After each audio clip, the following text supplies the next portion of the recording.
Police കസ്റ്റഡിയിൽ മരണപ്പെട്ട സഹോദരന്റെ മരണം കൊലപാതകമെന്നാരോപിച്ച് ഡൽഹിയിലേക്ക് കാൽനടയാത്ര നടത്തുന്ന തിരുവനന്തപുരം സ്വദേശി ശ്രീജിത്ത് മഞ്ചേശ്വരത്തെത്തി.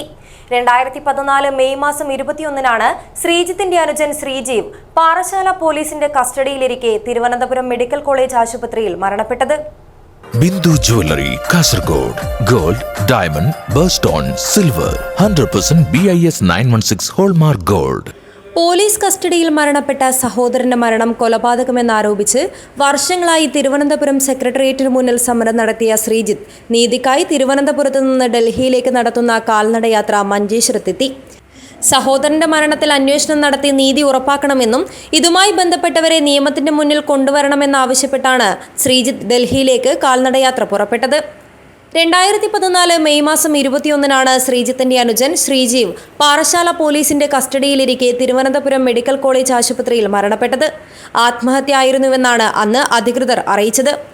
സഹോദരന്റെ മരണത്തിൽ അസ്വാഭാവികതയുണ്ടെന്നാരോപിച്ച് അന്നത്തെ മുഖ്യമന്ത്രിയായിരുന്ന ഉമ്മൻചാണ്ടിക്കും രമേശ് ചെന്നിത്തലയ്ക്കും ശ്രീജിത്ത് പരാതി നൽകിയിരുന്നു. ശ്രീജീവിൻ്റേത് ആത്മഹത്യയല്ലെന്നും കൊലപാതകമാണെന്നുമായിരുന്നു ശ്രീജിത്തിന്റെ ആരോപണം. തുടർന്ന് വർഷങ്ങളായി തിരുവനന്തപുരം സെക്രട്ടേറിയറ്റിന് മുന്നിൽ സമരം നടത്തിയ ശ്രീജിത്ത് തനിക്ക് നീതി ലഭ്യമാക്കണമെന്നാവശ്യപ്പെട്ടാണ് ഇപ്പോൾ തിരുവനന്തപുരത്ത് നിന്ന് ഡൽഹിയിലേക്ക് കാൽനടയാത്ര നടത്തുന്നത്. ഞാൻ എറണാകുളം ഹൈക്കോടതിയിൽ അവിടെ നടന്നു വന്നു. ഏതാണ്ട് അവിടെ കുറച്ച് ദിവസം അവിടെ സമരമായിട്ടുണ്ടായിരുന്നു. ഇപ്പം അവിടെ നിന്ന് നടന്ന് ഞാൻ ഡൽഹിയിലോട്ട് ഇപ്പം നടന്നു പോവുകയാണ്. ഡൽഹി സുപ്രീം കോടതിയുടെ ആ ഭാഗത്ത് അവിടെ അങ്ങോട്ടാണ് പോകുന്നത്.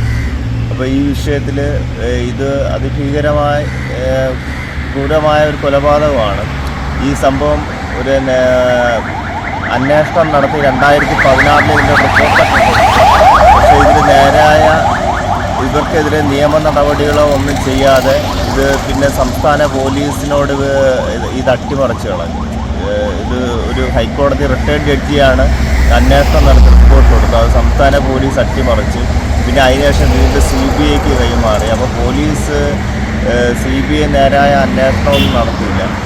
Abdurahman Udyavar, news bureau, Manjeshwaram.